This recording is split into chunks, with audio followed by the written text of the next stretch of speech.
Cyber security एक ज़रूरत है आज के दौर में। साइबर सिक्योरिटी एक बहुत ही ज़रूरी टॉपिक है आज के दौर में सीखने के लिए। तो देखो, सबसे पहले साइबर सिक्योरिटी को 7 लेयर्स में डिवाइड कर सकते हैं हम। साइबर सिक्योरिटी को 7 लेयर्स में डिवाइड कर सकते हैं कि हम किसी भी चीज़ की सिक्योरिटी कैसे करेंगे, ठीक है, कि साइबर सिक्योरिटी हम कैसे इंप्लीमेंट करेंगे। तो सबसे पहला जो लेयर होता है वो होता है, तो साइबर सिक्योरिटी में सबसे पहला लेयर है ह्यूमन लेयर।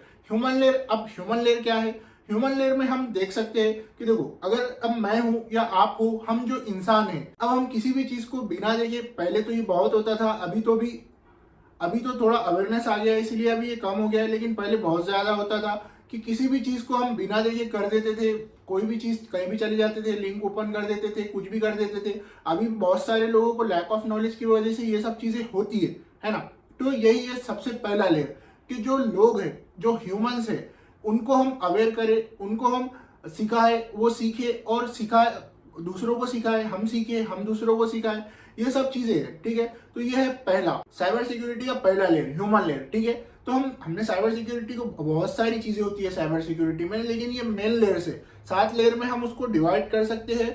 मतलब ये एक वन ऑफ द 7 लेयर्स, आप ऐसा समझो, ठीक है, कि ये बहुत सारी चीजों में से ये 7 लेयर है साइबर सिक्योरिटी के लिए, ठीक है। 7 लेयर मतलब ये 7 तरीके हैं जिससे हम एक मजबूत साइबर सिक्योरिटी बना सकते हैं। इन 7 तरीकों को फॉलो करके एक साथ अलग अलग, इसमें से हम कुछ भी फॉलो करेंगे तो एक सिक्योरिटी में ब्रीच रह जाएगा, लेकिन इन 7 लेयर्स को हम इंप्लीमेंट करेंगे किसी भी चीज पर, तो एक बहुत ही पावरफुल एक साइबर सिक्योरिटी बनेगी, है ना। तो 7 लेयर में से सबसे पहला है ह्यूमन लेयर, कि हम लोगों को सिखाए, हम जो भी काम कर रहे हैं उसमें भी हम लोगों को सिखाए साइबर सिक्योरिटी, या हमारी कंपनी ऑर्गेनाइजेशन है उसमें भी सिखाए, या हम पर्सनल यूज कर रहे हैं उसमें भी सीखे और सिखाए कि अटैक्स क्या होते हैं, फिशिंग क्या होती है, और भी बहुत सारे अटैक क्या होते हैं, मालवेयर क्या होते हैं, बग्स क्या होते हैं, लूप होल क्या होता है। ये सारी चीजें हमें सीखना और सिखाना जरूरी है। और भी बहुत सारी चीजें होती है, लेकिन हम बेसिक तो सीख ही सकते हैं। अब कोर में तो सब नहीं सीख सकते हैं, लेकिन हम बेसिक सीख भी सकते हैं और सबको सिखा भी सकते हैं, है ना। अब इसके बाद पेरीमीटर सिक्योरिटी।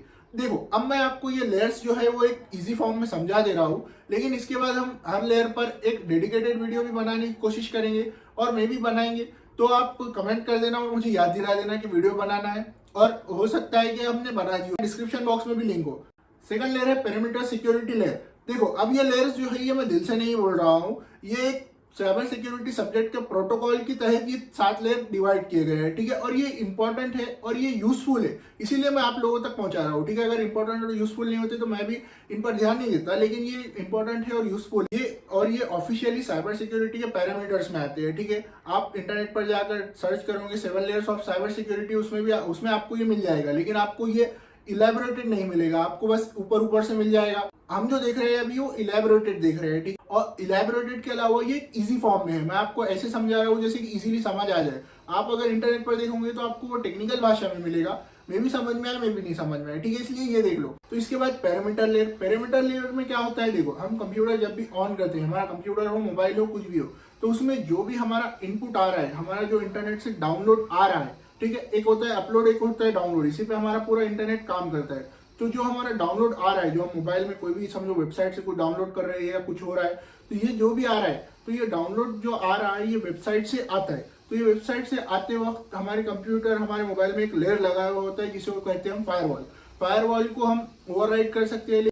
ऐसा करने से हम किसी भी चीज को एक्सेस दे दे रहे हैं हमारे पीसी में, कि हम वो आ सकता है बेधड़क। तो इसमें वायरस, मालवेयर वगैरह भी आ जाते हैं, लेकिन जो अभी विंडोज वगैरह जैसे ऑपरेटिंग सिस्टम है, मैक वगैरह, इनका जो फायरवॉल होता है वो बहुत तगड़ा होता है, उनको ओवरराइड नहीं करना चाहिए, इसलिए क्योंकि ये जो है वो हार्मफुल चीजों को अंदर आने नहीं देता है। ये तो काम की भी चीजों को अंदर नहीं आने देता है, हार्मफुल की तो अलग बात है, हाँ, लेकिन ये सारी हार्मफुल चीजों को अंदर नहीं आने देगा ऐसा नहीं है। अब ब्रीच तो हर चीजों में होता है, सिक्योरिटी ब्रीच करके कोई भी चीज अंदर आ सकती है। अब वो भी एक सॉफ्टवेयर है, ठीक है, तो हो सकता है कि वो भी आए, लेकिन ये हमारे लेकिन एक लेवल तक, ये अच्छे लेवल तक हमारे डिवाइसेस को सिक्योर बना देता है फायरवॉल, इसीलिए ये यूज करना जरूरी है फायरवॉल को, ठीक है। इसके बाद है नेटवर्क लेयर। अब नेटवर्क लेयर भी यही है, इंटरनेट जो अपलोड और डाउनलोड हो रहा है, हम किस साइट पर विजिट कर रहे हैं, हम किस साइट से क्या डाउनलोड कर रहे हैं, हमें इसका भी ध्यान रखना जरूरी है। ये भी एक लेयर है, नेटवर्किंग लेयर, के हम क्या डाउनलोड कर रहे हैं, क्या अपलोड कर रहे हैं, ठीक है, ये भी हमें ध्यान रखना जरूरी है कि आपके डिवाइस में कोई ऐसी चीज भी आ सकती है जिसे आप रिमूव ना कर पाओ, और आपका वो डिवाइस हैक कर ले या कुछ भी कर ले, या आपके डिवाइस के साथ कोई प्रॉब्लम क्रिएट कर ले। तो इसी के लिए जो नेट प्रोटेक्टर ऐसे एंटीवायरस आते हैं जो इंटरनेट को प्रोटेक्ट करते हैं कि आपके डिवाइस से क्या जा रहा है, क्या आ रहा है, इन सब चीज़ों को वो फिल्टर करते हैं। तो इसीलिए एक एंटीवायरस यूज करना जरूरी है जिसमें नेट प्रोटेक्टर भी हो और हमारा फुल सिक्योरिटी भी हो। जो भी हम चीज यूज कर रहे हैं, मोबाइल, पीसी वगैरह, जो भी डिवाइस यूज कर रहे हैं उसको फुल सिक्योरिटी दे, ऐसा एक एंटीवायरस यूज करना जरूरी है। ठीक है, इसके बाद है एप्लीकेशन लेयर।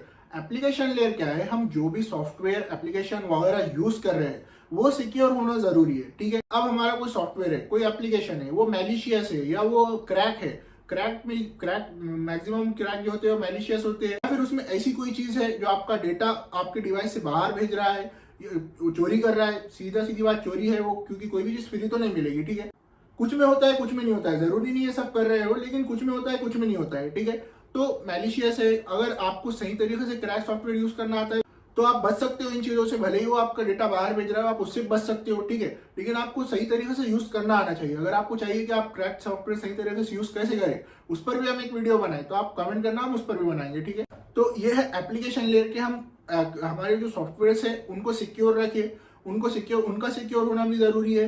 तो वो डेली रूटीन में उनको चेक करना जरूरी है, उन पर एंटीवायरस चलाना जरूरी है। भले ही वो हम ऑफिशियल सोर्स से करो या अनऑफिशियल सोर्स से डाउनलोड करो, उन पर एक एंटीवायरस का रोज एक स्कैन होना जरूरी है। ठीक है, और वो चेक करना जरूरी है कि ये क्या क्या कर रहा है हमारे डिवाइस के साथ।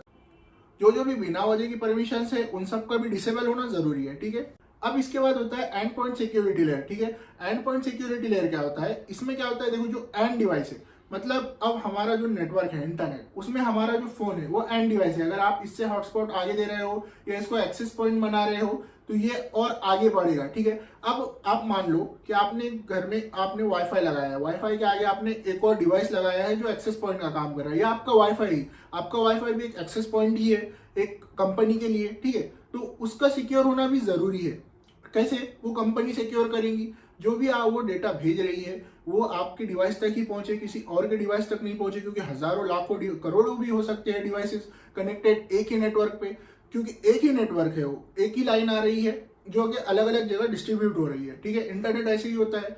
तो वो आपका वाईफाई राउटर सिक्योर हो ये भी जरूरी है, आपका एंड डिवाइस, आपका मोबाइल सिक्योर हो ये भी जरूरी है। अगर आप अपने मोबाइल से हॉटस्पॉट दे रहे हो तो वो आपका मोबाइल होगा मिडल डिवाइस, उसके बाद जो उसके डिवाइसेस कनेक्ट है वो होगा एंड डिवाइस, वो भी सिक्योर हो ये जरूरी है। ठीक है, तो ये होती है and point security cyber security के अंदर। ठीक है, अब इसके बाद है data security layer. Data security layer मतलब जो भी हमारे डिवाइसेस में डेटा है, कोई भी डेटा हो सकता है वो। ठीक है, photo, audio, video data, text वगैरह, डॉक्यूमेंट, पीडीएफ, जो भी फॉर्मेट में डेटा है हमारा, वो डेटा सिक्योर रहना जरूरी है। ठीक है, ये होती है डेटा सिक्योरिटी लेयर। ठीक है, कि डेटा का सिक्योर होना जरूरी है, उसमें भी मैलिशियस वगैरह डेटा ना हो, कोई भी बेकार का डेटा ना हो, ऐसा डेटा ना हो जो कि हमारे डिवाइस के लिए हार्मफुल हो, हमारे डिवाइस या डिवाइसेस के लिए हार्मफुल हो। ठीक है, इसके बाद लास्ट है मिशन क्रिटिकल एसेट लेयर। ठीक है, ये जो लेयर है, अब ये डेटा लेयर की जैसी ही लेयर है, लेकिन ये डेटा लेयर की जैसी है लेकिन इसमें डिफरेंट है। ठीक है, डिफरेंट क्या है कि देखो, मिशन क्रिटिकल एसेट्स में क्या होता है कि अगर आपका जो इंपॉर्टेंट डेटा है, मतलब आपका कोई ऐसा डेटा है जिससे, देखो, कोई भी डेटा है तो उससे एक पूरी कंपनी गिर भी सकती है और उससे पूरी एक कंपनी उठ भी सकती है। ठीक है, ये डेटा पर डिपेंड करता है। अगर आपकी कंपनी का क्रिटिकल डेटा लीक हो रहा है, एक मैं प्रोफेशनल लेवल पर बता रहा हूँ, पर्सनल लेवल पे भी आपका डेटा इंपॉर्टेंट ही होता है। आपका जो इंपॉर्टेंट डेटा है वो आता है आपके क्रिटिकल एसेट में। ठीक है, इंपॉर्टेंट एसेट में एक होता है सिर्फ डेटा, कुछ भी उसमें हो सकता है, आपके यूनिवर्सिटी के पीडीएफ वो इंपॉर्टेंट नहीं है उतने, जो कि यूनिवर्सिटी पब्लिक सर्वर पर डाल रही है वो उतने इंपॉर्टेंट नहीं है। ठीक है, जो उसके प्राइवेट सर्वर पर है वो इंपॉर्टेंट है, या आपका पर्सनल डेटा वो भी इंपॉर्टेंट है। ठीक है, तो ये डेटा जो होता है ये क्रिटिकल एसेट में आता है। तो ये लास्ट लेयर है कि आपका क्रिटिकल डेटा है उसको सिक्योर रखें।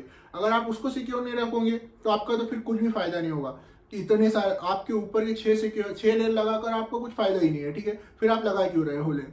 तो ये लास्ट लेयर है कि आप उस डेटा को सिक्योर रखें। अब आप उस डेटा को सिक्योर कैसे रखोगे? आप इंक्रिप्शन का यूज करें, डेटा इंक्रिप्शन का यूज करें, आप ड्राइव इंक्रिप्शन का यूज करें, आप फोल्डर इंक्रिप्शन का यूज करें। आप चीजों को इंक्रिप्ट रख के, आप उसको कोडेड रख के आप उसको सिक्योर रख सकते हो। ठीक, कोई किसी भी चीज को एक्सेस करने के लिए पासवर्ड लगे और पासवर्ड लगे, ये जरूरी होना चाहिए। ठीक है, इसमें आपको कुछ समझ में नहीं आया होगा या हमसे कुछ छूट गया होगा तो आप जरूर कमेंट कर देना।